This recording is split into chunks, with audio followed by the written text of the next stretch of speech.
Good morning. First of all, I want to say I'm just arrived here. I just arrived here from Canada only about a few days ago, where I have been living in Europe for the last 35, 40 years.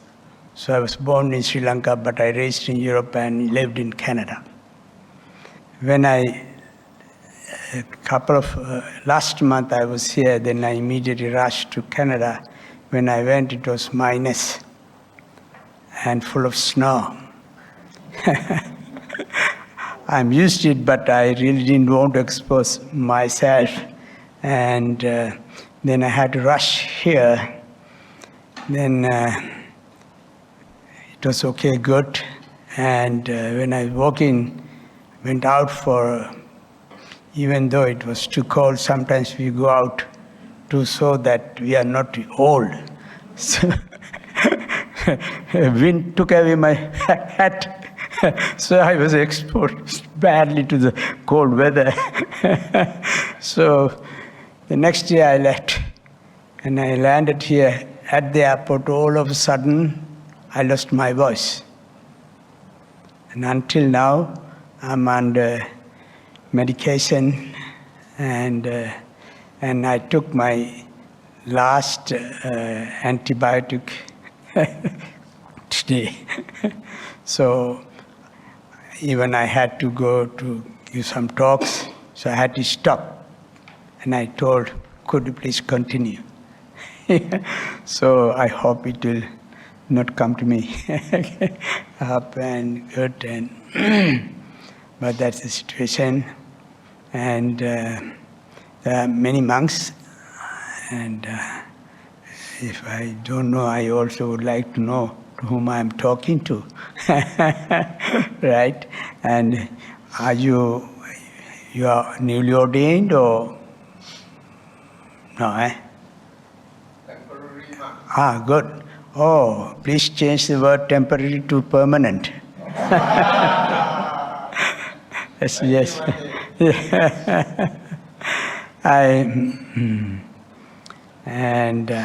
I see one nun also, right? Okay. So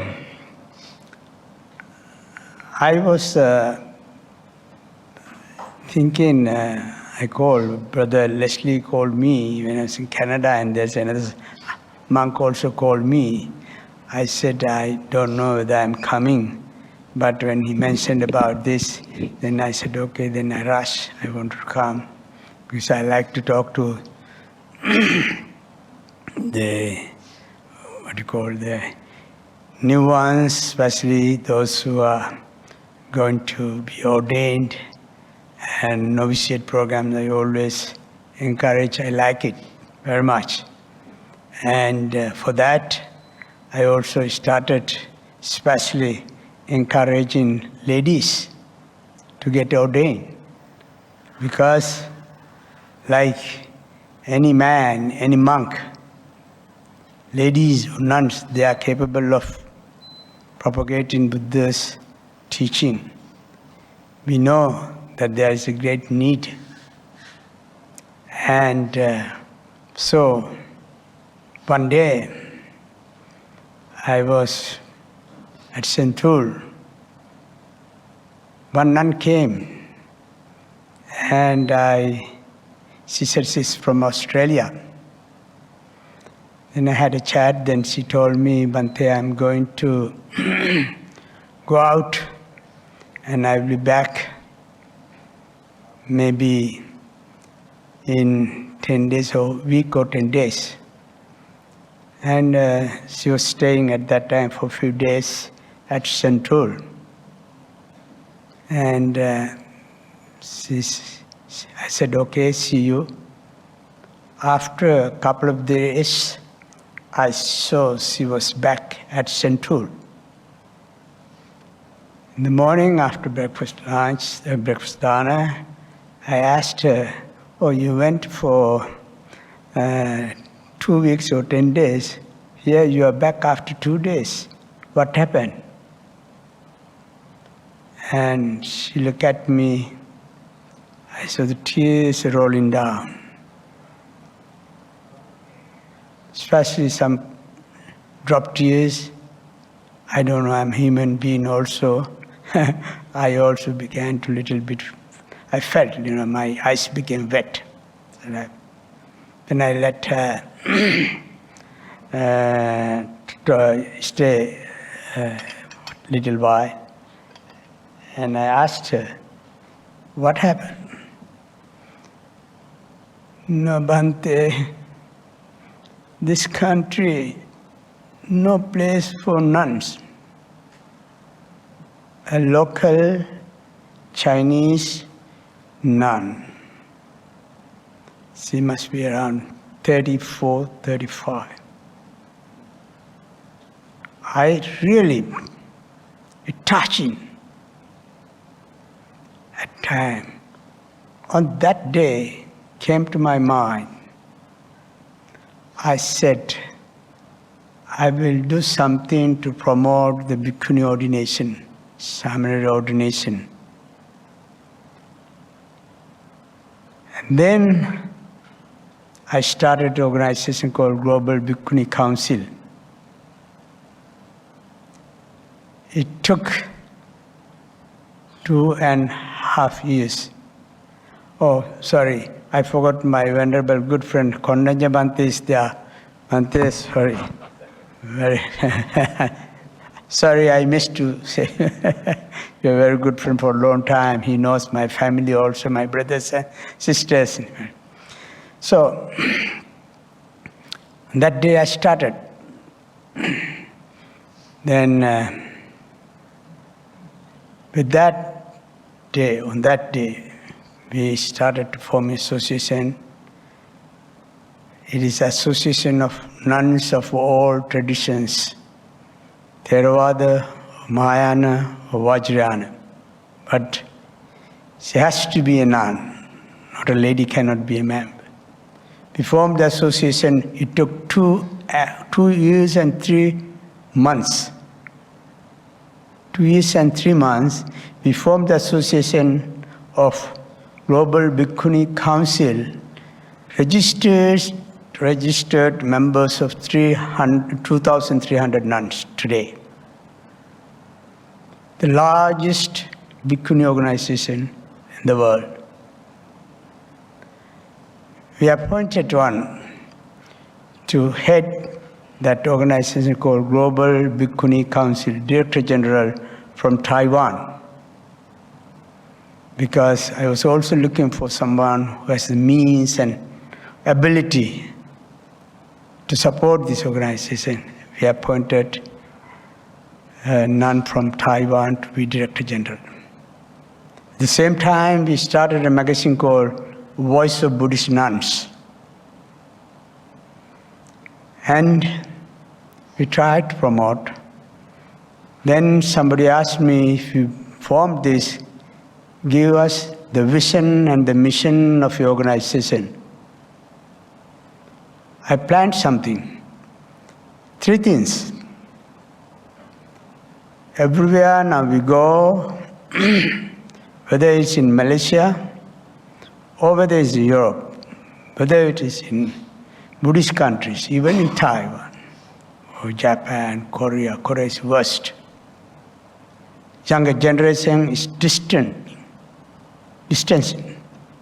from the parents, and children are fast converting into Christianity.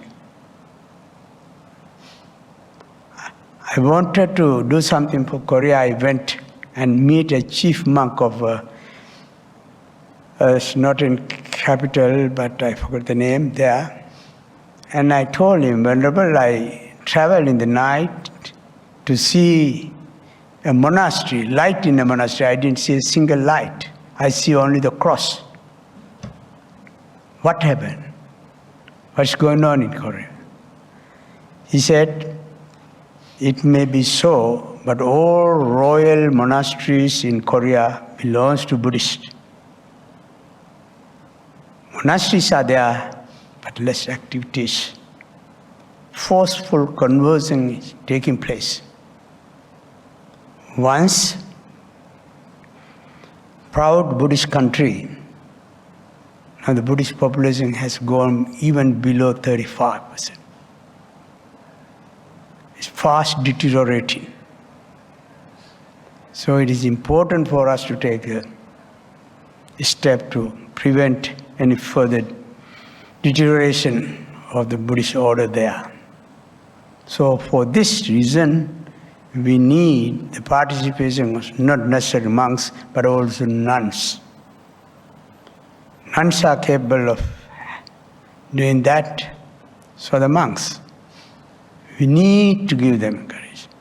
So one day, when I went to Dominican church in Washington, D.C., America, and next to that there's a monastery of nuns. So I went there. I just popped in without any appointment, which is unusual also. And she saw that I was wearing robe. I pressed the button, somebody saw. Wearing a fully black robe, nuns, Dominican, that called the sect. They asked me, what can I do for you? I said, I want to speak to the chief nun. She said, she's not available. I said, oh, who is available? Nobody available. Then I asked, are you available? I'm also not available. Then I said, okay, what to do? So, can I get an appointment to see? That I cannot say. Who can say then? I don't know. So, so I said, all right, if I find time, I will come next time. I said, okay, bye, I said. So, but there is one thing. Once upon a time in America, no attendance in church. Sunday churches, no people, only few elderly people. So sometimes they have a habit of organizing talks. They have invited me a couple of times in the morning, that is 10 o'clock, to give a talk. I go there 10 to 10, but still the priest asked me to stay in the office, I stay. But no, 10 past, 10, 15 past, 10, 30 past. I waited and asked. Priest came, I asked what happened. No, Reverend. If you give a talk in the morning, they will go immediately after your talk. There will not be anybody to do the mass. Praying. So they used it as a pretext to invite monks and get the people to come to join the masses. So that was changed by nuns. They, of course, they learned something from like Mother Teresa and all this, Montessori's teacher. They introduced hospital service. They go to hospitals, they talk to elderly people, ladies and men. They didn't do anything. They just go and say, hi, how are you? Okay, see you, God bless you. That carries a lot of weight. God bless you. Later they developed, then slowly started churches active, became the active people used to come to churches.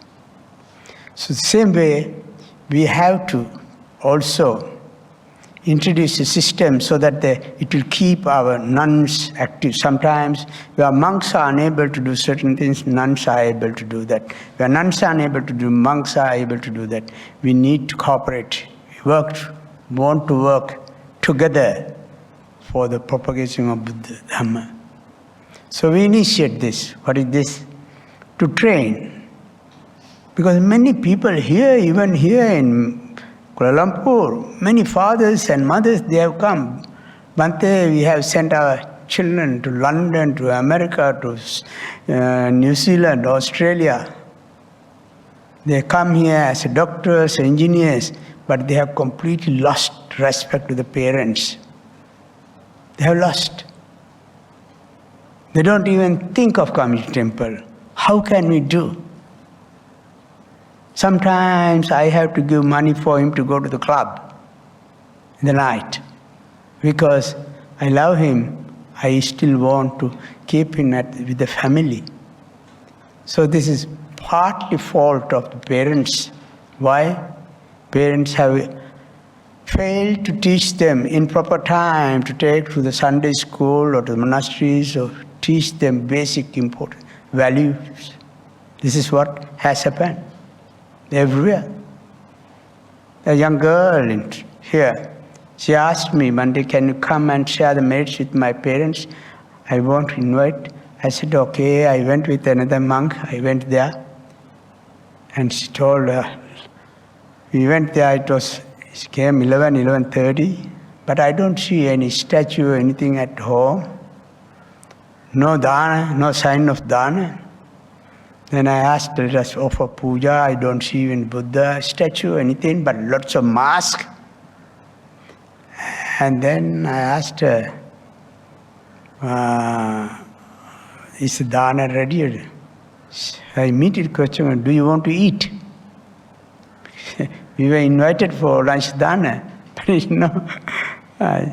So I said, okay, this is what. And then somehow she immediately rushed and brought 2 bowls of soup, and we had that, and we chant, we explain how to share the merits, etc. Then at the end, when we finished it, she started crying, couldn't control. And she said like this, Bhante, I love my parents, but I will never forgive them for not teaching these valuable things. Now you see children coming after parents and accusing them that my parents have failed to teach us noble qualities, and we end up in miserable condition because the fault is in the hands of the parents. So these are things that is taking place. So there's a big role for nuns to play, ladies to play. When I finish forming, this is just I'm telling this thing to encourage you. When I finish forming 2,300 member organization of nuns, it took 2 years and 3 months. Then immediately after that, I formed association that is called Global Young Women Buddhist Association. Global Young Women Buddhist Association. It took only 4 weeks. Over 10,500 joined. I immediately put an ad saying that membership is closed. So there is a genuine desire from the part of the ladies to get involved in the propagation of Dhamma, get involved in activities. So we have to work together to save Buddhism. And for that, we have to have some kind of initiation. We have to begin from the A to Z. First 3 things I am telling. 1, to Montessori, Buddhist Montessori. When the children are so young, kids, let them go to the Montessori, Buddhist Montessori. They slowly pick up good values. Hey, kindergarten, Montessori. Then Sunday school, 3rd part. Then once they finish their Sunday school classes, learning, they will be ready to face the society intelligently, nicely, politely. These are the things that we're talking about. We need to do that. If we fail to do that, then the nuns, like Christian nuns, they must get involved in hospital service, must go to hospitals, like monks. They must go. In Sri Lanka, I think that for this hospital service, no people have contributed than monks. Monks, in hospital there is an office Sometimes immediately after lunch, then they go to hospital and go from ward to ward talking what you need and everything. So popular. Lots of beds they have given, medications, lot of machines, clothes. These are things that we have to do. We have to initiate. Even whenever you became a monk, later part of your life, it doesn't prevent you from getting involved in good things. I think you have more power, more energy, more experience to get involved and direct others to get involved in these kind of things. That is what we need to do. It's good. Never pass a single minute without doing something for the others, for the good of the Buddhas. Propagation of Buddha's noble teaching. This is what we need to do that. This is what Buddha's teaching about.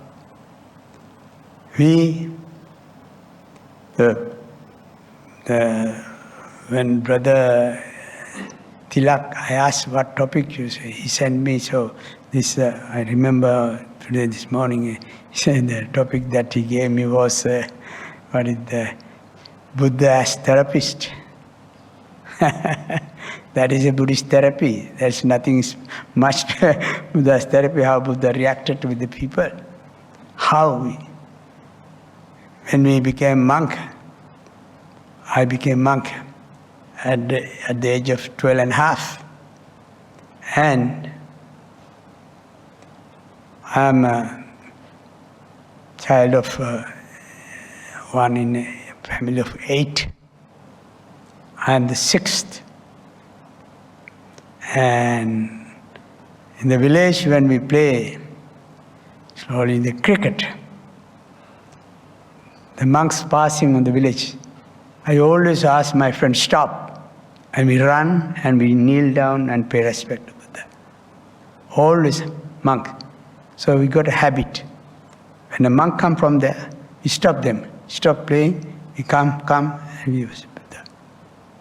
So that kind of things. So one day, a monk told me, why don't you come to temple? You're more interested in that than cricket, he said. Yes, I said, good. Somehow, I also, is a kind of genuine desire I had, but somehow he nourished my thought. So one day I told my mummy, I want to be a monk. She laughed. But she didn't take it seriously. But I continued to insist on I want to be a monk. Then my mother told me, what are you talking all the time? Don't tell me again this. But I kept on saying from time to time. My mother told me, go and ask father. When I went to see my father, when I told my father I want to be go and tell the mother, she told me. So I was drifting from between father and mother. Yes, because father didn't want to take the responsibility. So the mother also was not interested in taking responsibility. But somehow, when I decided, I had a kind of influence because one of my uncles, he was a monk. He's a forest-bound monk, good, well-educated, but later part of his life, he's become a monk. So he said, okay, you can come. According to Sri Lanka system, before we leave a home, they read the horoscope and find the proper date and time to leave home. So they did so. When the day when I left, my mother prepared milk rice, that is auspicious meal. And my brothers and two other sisters were there. And even before I left, my brothers and sisters used to joke me, calling sadhu. They called me sadhu even before I left home. Sadhu means a form of address monks. So when I left, my mother, brothers, sisters, they were there, just Just a second before I get out from the house, my mother with the big noise collapsed, fall down. So this delayed little bit our departure also. And then somehow we managed to give her rice, and later after we left. But later someone questioned my mother, what happened to you? No, because it's good that he's going to do something. Later I agreed. But when he left, I completely felt that I lost my son forever. That was very terrible pain for me to bear, and I collapsed. So it is the feeling of not only my mother, but feeling of any mother, any father too. So though they like very much, they want to offer son to the Buddha, but there is a problem coming, attachment my mind. I went from Toronto, one lady, she took me to her home in Saigon, Vietnam, to give Dhamma talk in memory of her late parents. And after the house was full of people, and she was sitting with the husband and 4 young children. All of them were 4 children, sons. I told Madam Tran, you have 4 beautiful children, young children. You offered dana, everything. Why don't you offer one son to Buddha? She said, no, Bhante, please. I asked, why? No. I asked, why? No, Bhante, please tell me. No, Bhante, I don't want my son to be miserable. Miserable. It's right, it's not a life full of all comforts. No. It's a miserable life to begin with. When I went to temple, I have never washed clothes. I had to wash my clothes. I have never cleaned a toilet, never. I had to wash clothes. When I left, I am still a baby son of my mother. Plate was on the plate. Tea, cup of tea was handed out. So it is what you call is a pleasurable life. But it's kind of miserable. But that's why when we got ordination, we were about 64, young like ourselves. And we had about 6 months training. Though we had this training for 6 months period, 4:30 in the morning we had to wake up. First time in my life I had to wake up 4:30.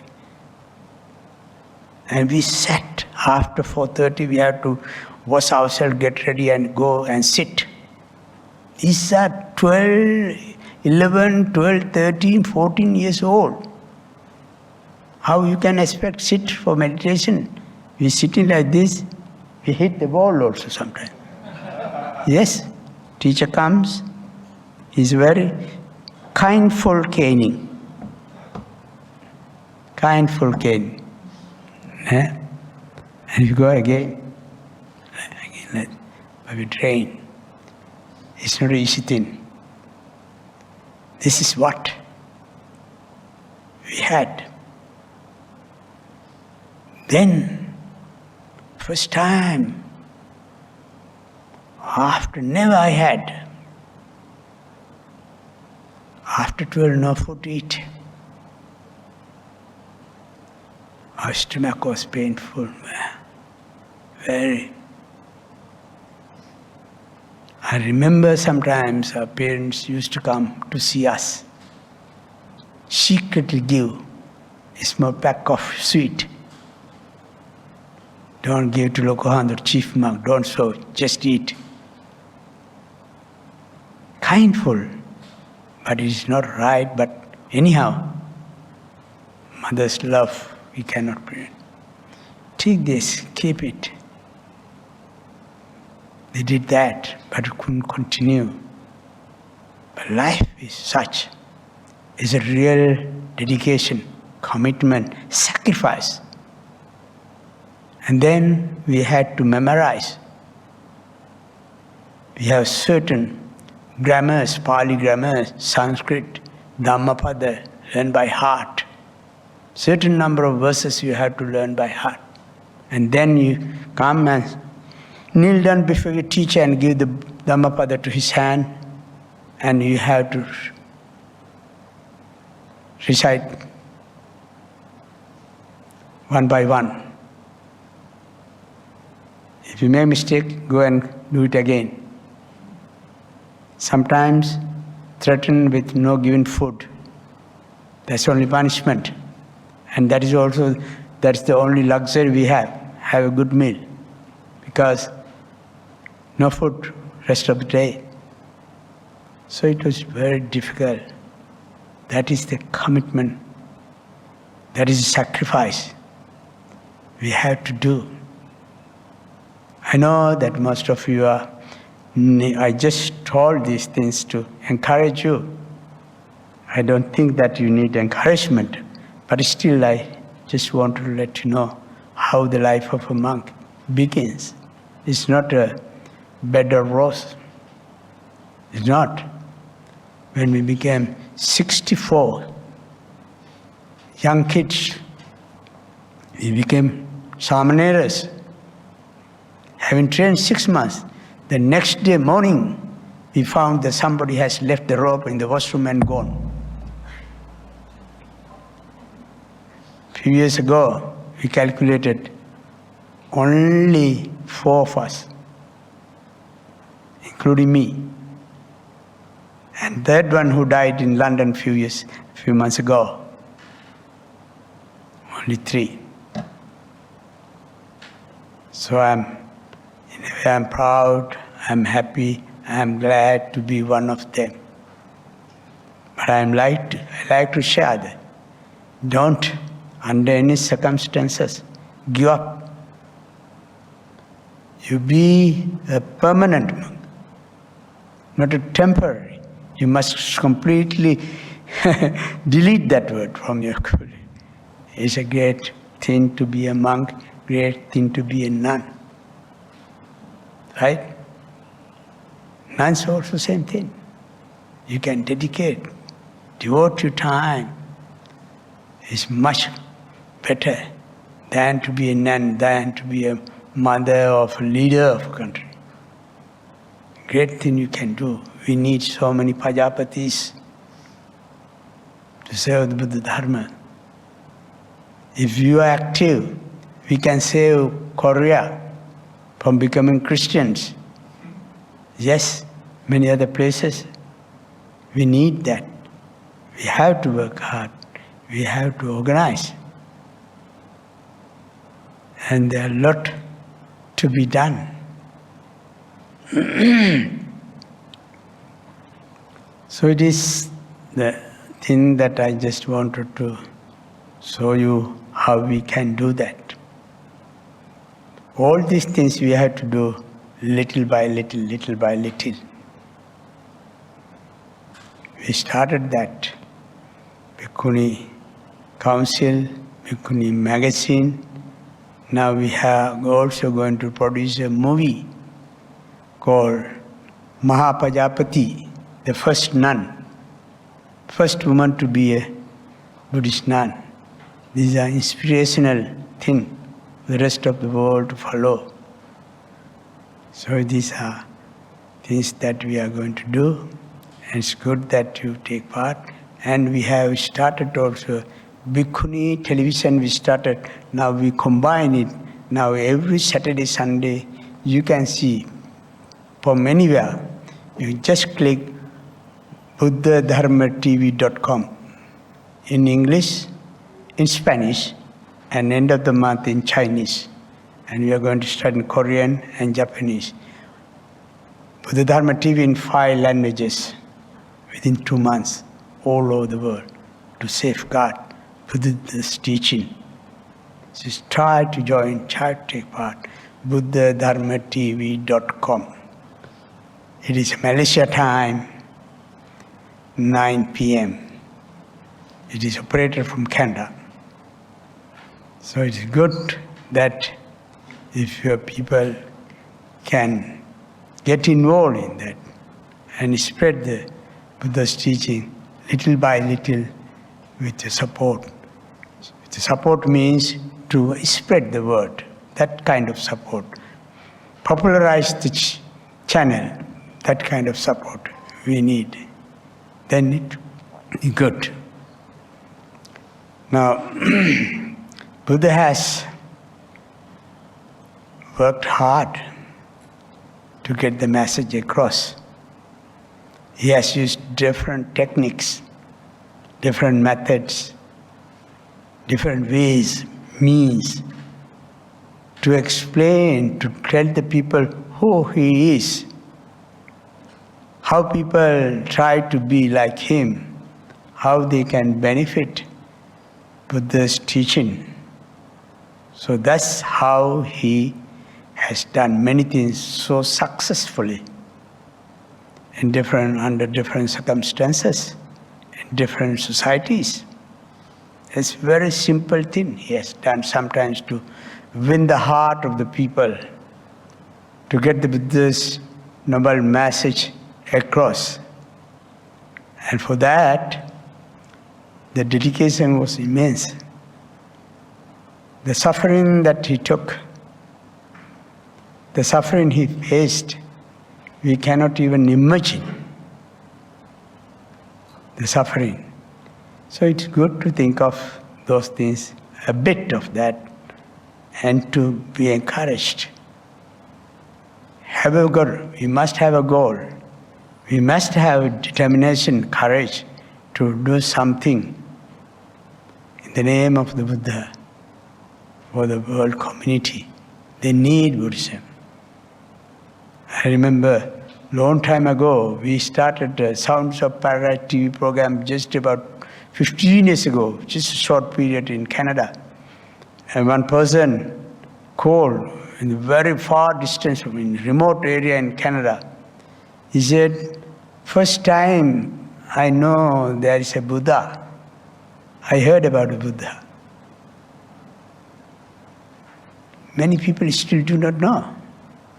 In Ohio, in America, that also I'm talking about 15, 20 years ago, somebody came and asked me, who are you? I said, I'm a Buddhist monk. Buddhist monk? I said, Buddha. Buddha. I said, Dalai Lama. Oh, Dalai Lama, I said. So Dalai Lama's name was more popular than Buddha's name. So this is so a lot of people, when the people know Buddha's teaching, they love it. They want to do much for the Buddha's. They say, I like. If there's anybody in the world, except for fanatics, others, they love Buddha's teaching. They like to learn. They like to practice. They respect Buddha. Even they do not know, they say, I like Buddha. Why? I like his face. I like his face, not the physical body. He's saying something. Buddha, when the Buddha was there, I think this man didn't know the story, but Buddha was there. Venerable Vakkali, he was standing in the corner, Buddha was just in meditation posture. He was looking from the corner holes. Buddha noticed it. When Buddha looked at him, he saw that Buddha saw him, so he changed the place. Went to another corner, looking at the Buddha.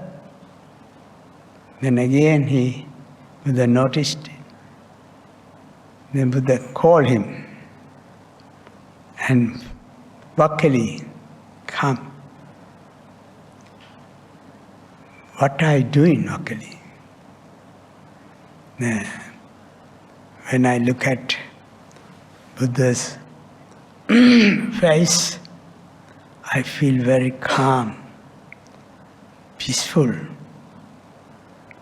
When I look at your serene face, it's giving me happiness, joy.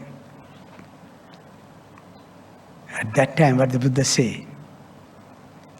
Kinte vakkali imina putikayena dittena dhammena yoko vakkali dhammam passati somam passati. Vakkali. What is the use of looking at this dying, decaying, impermanent body? If you want to see me, yoko vakkali dhammam passati somam passati. Vakkali, if you see my teaching, you will see me. What is this physical body? Look at it. Always encouraging. Give him a hint that if you want to see, encourage, you kind of, desire, create kind of, a desire in his mind to see the Buddha, so that he will be more happy to see the Buddha. And practice. Go and practice. Go and practice. Not to look at this physical body. So dhammam passati somam passati. When you see the Dhamma, you will see me. How to see the Dhamma? How to see Dhamma? Not to go through the Diga Nikaya, Majjhima Nikaya, Anguttara Nikaya, Sanguttara Nikaya. Even if you go through whole Nikayas, you will not be able to see the Dhamma. Dhamma is something inside. Yo Dhammam passati somam passati. You practice little bit. You feel you get in touch with the real benefit of Dhamma slowly. When you go a little bit further up, you hear, you see, oh, I enjoy kind of peace in my mind. Happiness, calmness. That calmness Buddha has. But compared to my calmness, to Buddha's calmness must be extreme high. So I, having this small little bit calmness, I enjoy a great deal of happiness. So I can imagine. This is how you see the Dhamma, comparing the beneficial enjoyment of the Dhamma. Buddha has attained that level, so he enjoys that. I cannot read, by reading I cannot feel that, but by practicing when I attain to that level, I can feel, I can see that Buddha is there, I am. So that's why Buddha said, practice Dhamma. Practice little bit Dhamma. Never give up. If you want to see me, see my teaching. You don't have to read whole Nikayas. You do something, little by little, daily. Then you get into touch. You feel like doing it. You feel like doing it. Only about last 2 weeks ago in Toronto, school children from a Toronto Catholic school division students came. All are high school level. They wanted to compare the Buddha's teaching, and so the school brought them to talk about Buddha. So I just told them there are 5 things that we all like to be: beautiful, handsome, charming, nice, kind. Is there anybody who don't like to be ugly? Nobody likes. So I told them there are 5 things to do if you want to be beautiful, charming. Yeah. So they were quite interested to see what these 5 things. I started with the first, you be kind. Can you be kind to yourself? I told them. Then one by one, I brought them to 5 precepts. I didn't mention about 5 precepts until I finished the talk. I said, in Buddhism we call 5 precepts this. So if you do that, 5 precepts, then you can be happy, beautiful. So we have to create the interest in the Buddha's teaching. So Buddha was creating in a different way. So in day-to-day life, in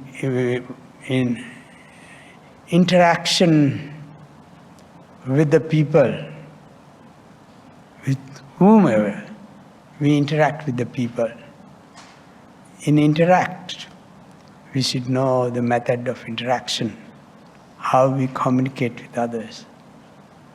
That itself is the foundation of building up relationship.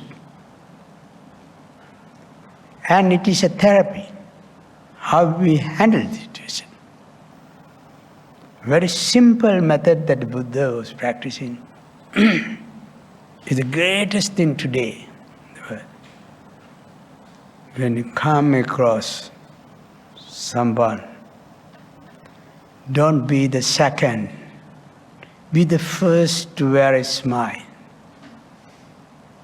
Be the first to wear a smile. When you wear a smile, you are sending a good signal.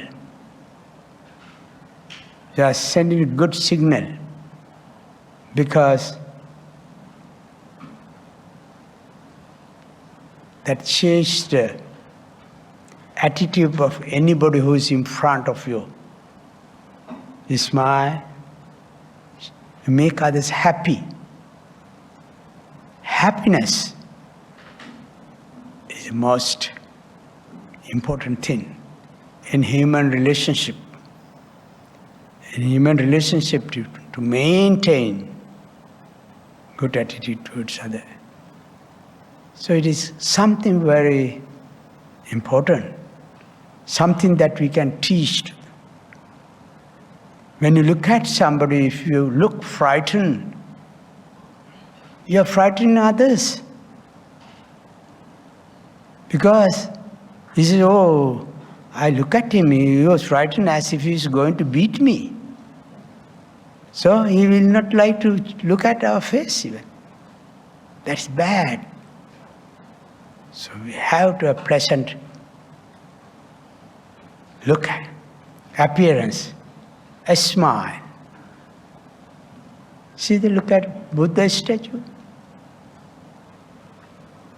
So it is the thing that we need to. It's not coming from others, it's coming from us. Nobody can eat for me if I am hungry. I have to eat. If I want to be happy, it is in my hand, the method and the technique. If I want to be angry, the method is in my hand. Nobody can make me angry or happy. It depends. Even somebody is in front of me, is yelling at me, it can be an object for me to be angry, but he cannot make me angry. Anger comes from me. So it is what? Important. We have to know the basic thing, because the absence of this thing, smile or pleasant look, a lot of problems, family problems, neighbors' problem, social problem, right? Some people sit together in the classes. They have been in classes many years, but they don't talk to each other. Why? Egoism. Who am I to talk? Why should I talk? Who is he? Why should I talk to him? These are the things that is going to be a greatest hurdle on our human progress. Those are things that hurdles, blocks our path of progress. It's good to know always that this simple thing. I said this also earlier. I was in Canada, France. I was giving a talk, a 3-day talk. First day, a group of. I told them about the importance of the smile.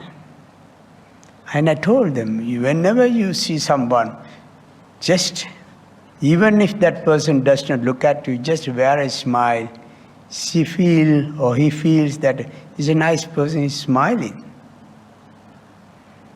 Then next day, see, this lady came next day also. And during the question and hours, she told me, Bhante, yesterday you told that whenever I see someone, must wear a smile. So I didn't bring my car because there was no place to park here, so I took the bus. So in my return, the bus was not really full, but there was 2 seats. One seat, there was an elderly lady was sitting. I was sitting face to face her. Then I remember you told me to wear a smile. I look at her and I wear a smile. This lady changed the seat. She said, so I said, what happened? I don't know. She changed the seat. She moved. I told her, you see the difference? How great you are. See the difference between good and bad. You see, even why? Maybe something somewhere went wrong. But you don't give up this habit. You continue to do that, you will be happy. And this lady will learn a lesson later. So this is what? Happiness does not come from outside. It comes within ourselves. The way we look at, with the way we communicate with others. If we talk same way nicely, there are no problems. Houses, family life. Why these problems? No communication, friendly communication. Sometimes I feel when I hear stories, how these people live as couples. Recently, a few months ago, when I was here, one school teacher came, the Santur, and she told me, Bhante, if you're free, I would like to invite you to go to my brother's house to talk a little bit about Dhamma. May I come tomorrow by the same time? I'm a school teacher. When school is over, I can come. I said, okay, by all means, you can come, I'll be here. The next day she came, she took me, and in a high-rise building, quite a fancy building though. And we went to the top floor, and we didn't talk very much on the going, just she's teacher, that's it very much. So she took me, and when I tried to enter the apartment, door was open, something is telling me, something is dragging me out. I cannot go, I feel. Somehow, because that teacher was also there, then I somehow forced myself into the room, apartment. When I went, husband was standing there, lady was standing there, 2 nice kids, beautiful, sitting, cross-legged sitting, but tears there. wife's husband is there. I didn't want to ask what it is, but the teacher told me only, she said, they need blessings. I talked about maybe 30 minutes I talk, listen carefully. Then I chant a little bit, sprinkle water. And two kids came, I talked like this. Okay. Then I didn't talk much, except my Dhamma talk. After that I told them, I have advice. I have invited divine beings to be here. Please, don't chase them away. That's it. I went. Then the teacher was taking me back. Then she asked me, Bhante, did you talk to my brother or sister-in-law? I said, why? This is the first time I see you. This is the first time I saw them. So I never had a chance to ask her. Then he asked, how do you know their problems? I said, inside told me this story. Ambience, environment, bad thoughts, angry thoughts filled. And you feel when you go to house. House is not peaceful, no joyful, fighting, traveling. Then how you can expect divine being's presence? When the divine being's absence, all is miserable, sorrowful, no success, failure. The kids are also crying. So this is what Buddha said. Very basic thing. Smile, talk nice. Piya vachameva bhasaya yache vacha subhasita. If you have nothing to talk nice, just be silent. If you talk nice. These are the Buddhist therapy. Not in the therapies that, not in clinical therapy like today's this modern therapy. It's different. Buddhist therapy is more advanced, more technique, human-to-human communication, mind-to-mind communication, thought-to-thought negotiation. So everything. We can create atmosphere, friendly atmosphere. We can create a beautiful atmosphere. It is in my hand, not in somebody's hand. So it is good that we also teach our devotees and devotees' children to talk nicely, to wear a smile. A small thing that changed the world. A small thing that changed the world. So Buddha always took that small thing. It's the greatest thing. You must have heard a story about Buddha when he went out for Pindapata. Some at the time, because Pindapata was introducing, Buddha's noble begging was introducing. Begging was always there, but the way of begging, the noble way of begging, Pindapata, was introduced by the Buddha. So in this time, when Buddha went from house to house, maybe at the first time when he went, sometimes people didn't want to give, maybe Jesus just look at this street, no food. They do not know. Even when we were very young kids, monks, Samaneras, we went from house to house, we stand, because we cannot skip one house. Doesn't matter whether they are non-Buddhist, but we just stay few seconds, then go to the house.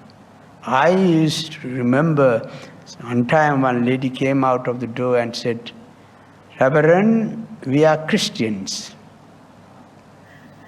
And no food for me there. So that means but still I go next day also. Yeah, if you want, you can give, but if you don't give, we don't hate you. That's why we go. So this is the way we go. So at the time of Buddha, there was lots of enemies for Buddha, because Buddha was destroying this, sometimes the foundation thoughts that God created, Mahabrahma created, we came from the mouth of the Brahmas. So the ideas, so Buddha was teaching something against the very fundamental belief of the Buddha. So people didn't like. Because why? Buddha does not believe Brahma. Brahma is the creator. So why Buddha going against our belief? So they were against Buddha. So when Buddha goes, Buddha doesn't depend on others. Royal prince left royal comfort under trees, mosquitoes, all creatures. Somebody asked Buddha, "Oh, Lord Buddha, how you stay? Mosquitoes, creatures, snake, how do you stay?" The Buddha said, "What are you talking? Snake, mosquitoes? What's about the lion, tigers, bears? Nobody harm. They do their job, I do my job. No harm." Great compassion. Great compassion. So, when Buddha was going for begging, one lady, like the lady who came to the door and told me that I am a Christian, no food, this lady, it reminded me very nice story. This lady also, every day Buddha comes and stands, she also stands in front of the door. Her husband advised her, don't give if Buddha comes, because he's anti-Buddha. Yes, because Buddha talks against Brahma, my creator. Sometimes Buddha has gone to a very strong way against the creator, Brahma. He said, I came from the mouth of Buddha. Buddha said, is that wrong? Maybe you go and ask your mother from where you came, she knows better than you. So Buddha was very against social foundation. So it was not easy thing. Easy thing, it's not very easy. Even when I was studying in France, some Muslims, they have come and say, why do you wear this? Why don't you become a Muslim? I'm not against it, it doesn't matter. I'm just telling. So they said, why? I remember easily an Iranian person came. Why don't you become? You see, we don't go to extremes. We have accepted religion, philosophy, a way of teaching of the Buddha. It is no harm to anybody. It teaches a way to peace, eternal peace, permanent peace. And more you do, you feel that. So the Santi Raja, king of peace. Then that man who is a strong supporter of Brahma, Mahabrahma, he advised his wife, if Buddha comes, don't give anything. And this man went further in the corner somewhere, hiding himself behind a tree and watching. Not like today, this apartment, no, maybe this house, next house a little bit further down. So Buddha, as usual, he knows this place is not going to be anything to him, but he's just as usual. He go and stop for a while. No. That man is happy, my wife is following my rules, good. Then, now continuing. One day, Buddha is continuing. This lady was standing, Buddha was looking. This lady smiling, didn't talk, but gave her head saying, no food, smiling. Buddha went. he continues in Pindapata. And when he went further down, he met that man. He said, Gautama, Gautama is Gautam Buddha. Gautama, did you go to my house?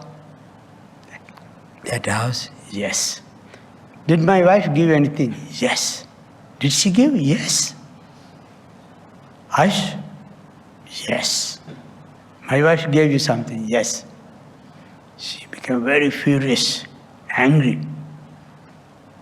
Came home. Buddha went his journey.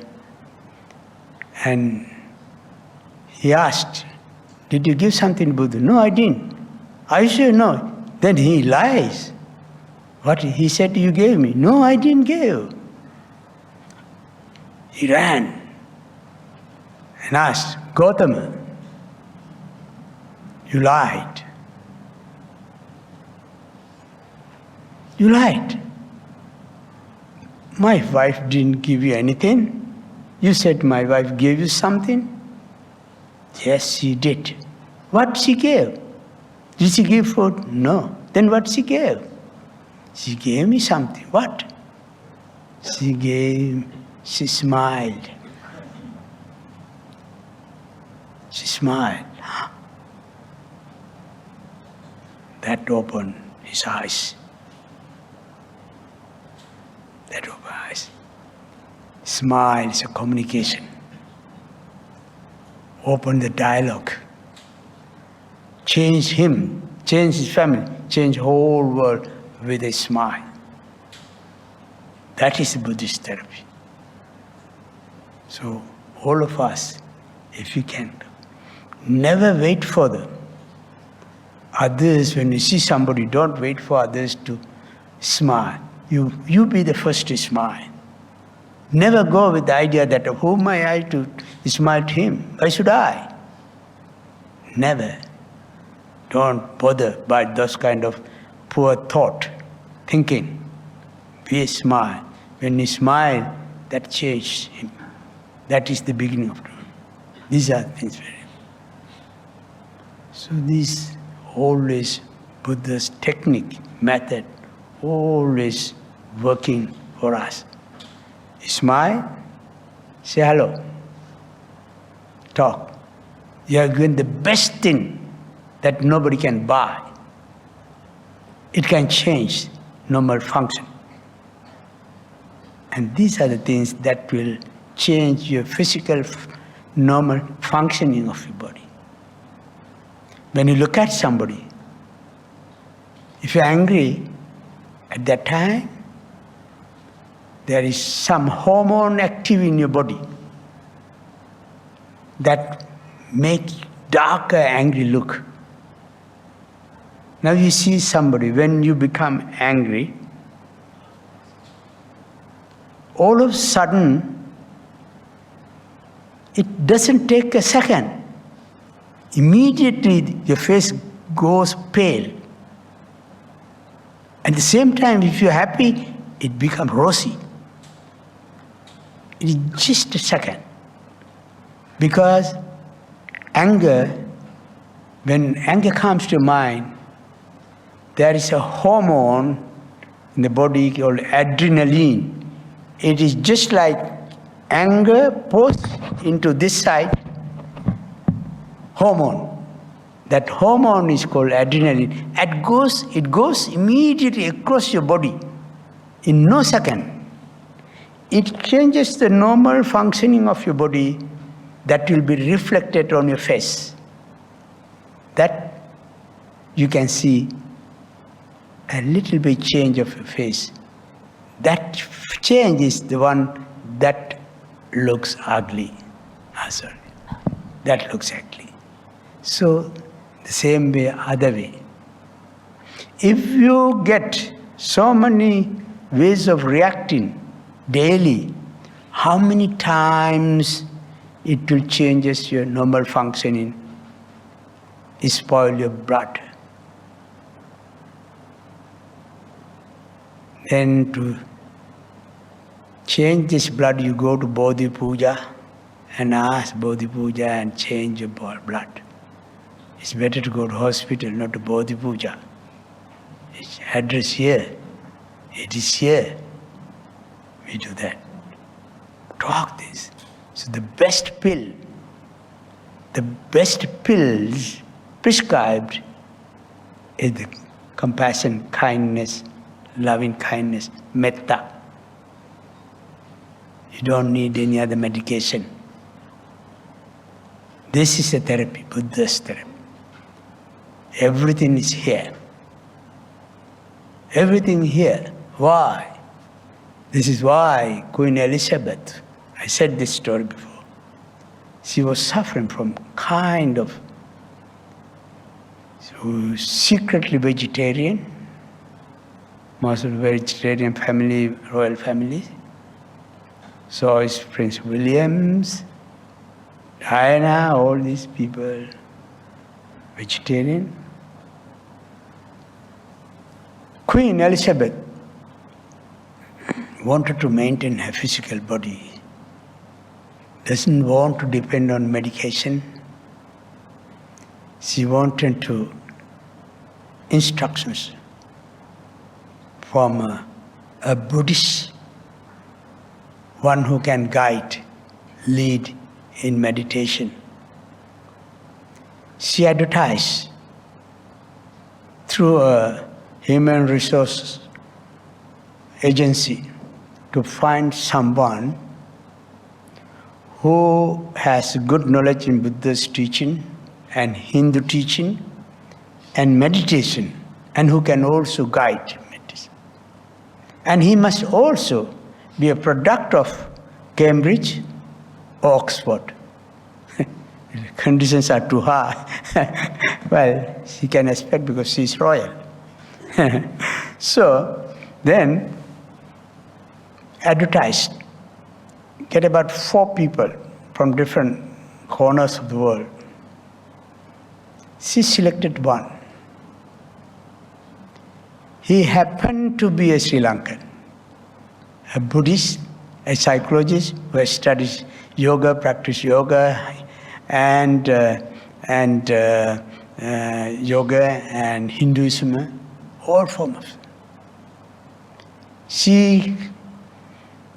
After that, agency was free. Now, Queen was hiring this man. Conditions. First, you have to come every weekend to the royal palace. Agreed. You have to keep this top secret. You cannot tell to anybody that you are teaching meditation. Queen is practicing meditation. Agreed. And you also have to agree that you are a vegetarian. Agreed. Now, you have to conduct meditation. Weekend you have to be here. Agreed. Also very well paid. When the pay is high, anybody will agree to the terms. So this professor also agreed to the payment. So he goes now. Continue meditation, continue meditation, continue meditation. Progressive. And to tell you the truth, some of these royal members, especially British royals, they are quite vegetarian, very much practicing meditation, Buddhist teaching, Buddhist stupas there. Not recently, sometimes back, even Prince Charles said that I won't declare that I am a Buddhist because my position does not allow me to say so. Otherwise, I would have declared myself long time ago a Buddhist. That's it. So now, Queen is practicing meditation. Meditation.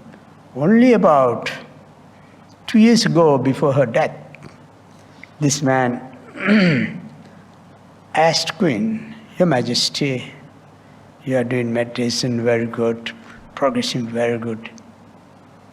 If you permit it to be nice, if you let the people know that Her Majesty Queen is practicing meditation, then people will follow. Because in this world, if a queen wears the blue, people begin to wear the blue shirt. If the queen wearing a half hat, people begin to wear the half hat because people are imitating. So if we said that queen is practicing meditation, it would be nice. If Your Majesty allows me, but queen just kept silence, didn't do anything. 1 year before her death, this professor asked, Your Majesty, it would be nice if you, because this is a great thing, it would be nice. I won't declare to anybody. It is a secret, I won't divulge it. But it would be nice if Your Majesty would tell the world that I can tell you on your behalf that Queen is met. No. Then after a couple of months again, he knew that Queen is now not that young. Then she asked her again, Your Majesty, she said, she nodded her head. He gave an interview, the professor. He said that Your Majesty hired me so many years ago, and my conditions were this and that, and she was practicing, she's a vegetarian, she's so, dedicated for that, and never skipped a day practicing meditation. Practicing meditation. But it was secret. And when she had the time, she had the energy, she had the means, everything, and she was practicing meditation. She died peacefully, happily. So, what is not the comfort? She was living a simple life. Comfort is there, but it's not the comfort, physical comfort. What is inside is what's important. If you can have a nap, good meal, that's a comfort. But if you can have a 1 minute of eternal peace, a bit of that, that is greater than anything. That's greater than anything. So, it's time that you don't eat yourself alone. Share with others. What I mean to say means encourage your friends. Bring your friend, let's go for meditation. Let's do something. More you do that, you will be blessed. Those people who learn from others, they always praise, you are great, you are nice. A real friend is a true friend in need. Encourage others, teach your parents, teach your brothers, teach your sisters, and encourage them to get involved in this noble teaching. That is the greatest gift. And you must teach them how to get involved. The best. We should that. Because one day when we die, what will be our last thought come that will be the deciding factor of our life. Recently, a friend of mine in India, he was a great Hindu, but a great admirer of Buddha and Sri. He was dying. His tongue told me, he said that his physical body, from the feet, he feels unusual cold. And it's expand into his knees, legs, and the belly area. And losing the power of the hearing, losing the power of seeing, losing the power of the resisting physically. So that, and then in a short while gone. In Buddhism, Buddha has taught this. The scientists, they say that before your death, your organs of your body will die slowly, and then at the last moment, the brain will give few minutes to settle everything permanently, and then the mind goes away. This is what Buddha's teaching, Chuti Chitta, he called, the last will, Chitta, mind. Chuti Chitta, Gati Chitta. pratisandhi chitta, next life. When people are dying, some people want us to go and chant. It will not work sometimes because just before death, these organs, we lose our ability to hear, our ability to see, can't open eyes, ability to talk or taste and feeling. All organs' power is now gone. Now partially dead. At that moment, what the brain does, they settle. They completely settle the ability to revive. They put your ability of hearing to permanently rest. Your ability to feel permanently rest. Your ability to hear permanently rest. Your ability to feel permanently rest. And now your mind comes. It gives another few seconds. At that time your mind is working fast and showing you where you're going and also seeing a signal where you will be born. Gati pratisandhi chitta works. At that moment, whatever comes to your mind will decide you are gone. To face that situation, you have to be ready. If you have not done good things, what will come to your mind? That moment will decide the fate of your whole life. This is what we call in Abhidharma, Gati Chutta, Chitta, Patisandhi Chitta. It is just that moment. At that very moment, you see within few seconds, everything is settled. And when people want us to go and chant, when the person is dying, you don't chant. Cannot use. It is already before death. These things are already dead. Ability to hear is gone, dead. Ability to taste is gone, dead. Ability to talk is gone, dead. I have been to chant many people who are dying.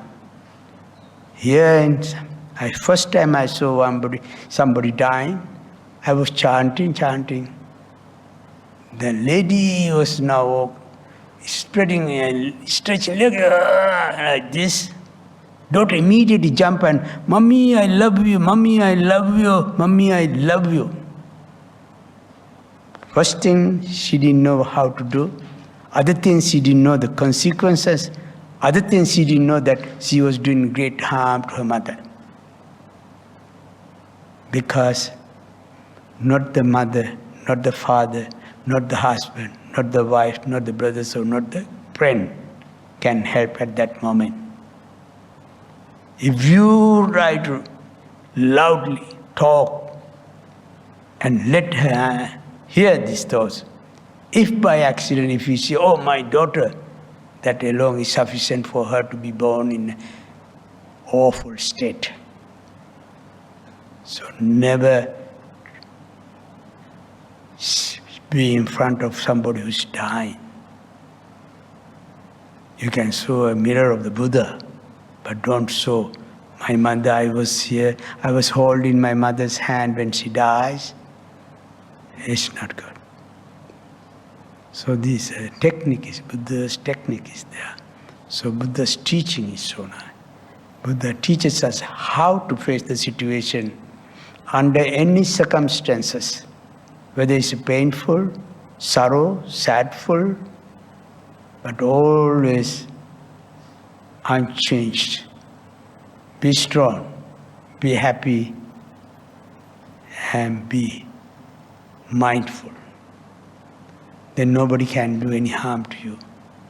Always wear a smile. Always be the first to smile. Always talk a nice thing. If there is nothing to talk, be silent. But have a smile. Doesn't cost anything. You can buy nirvana with dollars like this. Right? You can buy dollars. Use the dollars to buy nirvana. That is, you cannot buy a smile with money, but a smile can buy you. everything you need in a life. Everything you need in life. So that is what the message, the technique of Buddha's therapy. May you all be well and happy, and I am happy I was able to talk even with difficulty, and if it has been uncomfortable to you, please bear with me. May you all be well and happy. Sukhi hotu abhivad. Abhivadana silisa nicham vadha pachayano chattaro dhamma vaddanti ayuvanno sukham balam ayurarogya sampatti sagga sampatti mevacha ato nibbana sampatti iminate samijhatu. I can still spare a few minutes if you have any question. No problem. How many years did Queen Elizabeth meditate? She has been, because maybe until the last 10 years, maybe she has been very much involved. But maybe, you see, the Queen, their family ruled, royal families were present in Buddhist countries, whether in India or Sri Lanka or other countries, Buddhist countries. So they had the influence of the Buddhists. So the secretly they must have been practicing, but to get direct instructions from a teacher, they must have looking for it, and that much was there, the information available, but we do not know how many years. But interest there must have been. You see, even the sometimes the old Buddha statues that we found in Sri Lanka, people were venerating. Those statues you found in England in the museum. They loved Buddha statue, they took it there. So somehow, anyhow, what is important is she got interest, but we do know from the reliable sources that royal family is very much involved in meditation and Buddha Dhamma teaching, but they do not want to disclose it to others. It's a secret. It's family because of political reasons, because of their responsibility. Monastic responsibility, they do not want to disclose their faith. Like Prime Minister Lee Kuan, he was a good Buddhist. He went to Sri Lanka with his mother and a strict Prime Minister. And when he went to Sri Lanka, he went with his mother. He said to mother, okay, mommy, you stay in the temple. Temple means from morning he drops as a prime minister. Then in the evening when he comes from other activities, then he goes and pick up the mother. So he let mother to benefit his presence in Sri Lanka from the temple, monks, discussion, everything. But he was busy. The same way, I think Queens and others, they do those things secretly. No need to advertise, publish. As these things. But it's good, yeah. The English monarch is the head of the Church of England. For example, there are some, I give you two incidents. One incident, I went to Sweden and I was walking in the evening. I wanted to see apple trees, so I was walking through the apple trees and things. Then I looked above. There's a tall man, white man, wearing a black overcoat, walking up and down. I look at him. When I look at him, he said to me like this. I said, okay. Yeah, he asked me, where are you from? I'm coming from Sri Lanka. I said, oh. I said, where are you from? I'm from here. I said, you are walking up and down, you are doing meditation. Yes, where did you learn? I learned meditation from Sri Lanka, I said. He's an Anglican priest. Anglican priest. There are like this. London, what is the name? His name, the priest whom said, they are also practicing. Recently, I knew that Sri Lanka's Catholic Archbishop in Sri Lanka, he told me, Reverend, I offered 45 monks dana for celebrate my birthday. So you don't have to be a Buddhist to do those things, but they benefit from the Buddha's teaching. They benefit, they practice meditation also. I have also told them, you don't have to be a Christian, you don't have to be a Buddhist. Very often when I talk to, when Kondanya is there, he knows that very much, he is talking to people, he says, you don't have to be a Buddhist, you can be as Christian. That's what we say always, you stay as Christian. Yes. So he's just labeled that. Buddhist is not simply because we have no registration or baptization. You baptize when you observe 5 precepts. It's a spontaneous thing, that baptizing, not a Christian. Buddhist baptizing is you observe 5 precepts, you automatically baptize yourself. You become a Buddhist. Yes. Yeah. So I have to rush to Senthil for dana, so thank you so very much. So please continue to stay. You don't be a temporary monk, be a permanent monk. Yes. Yes.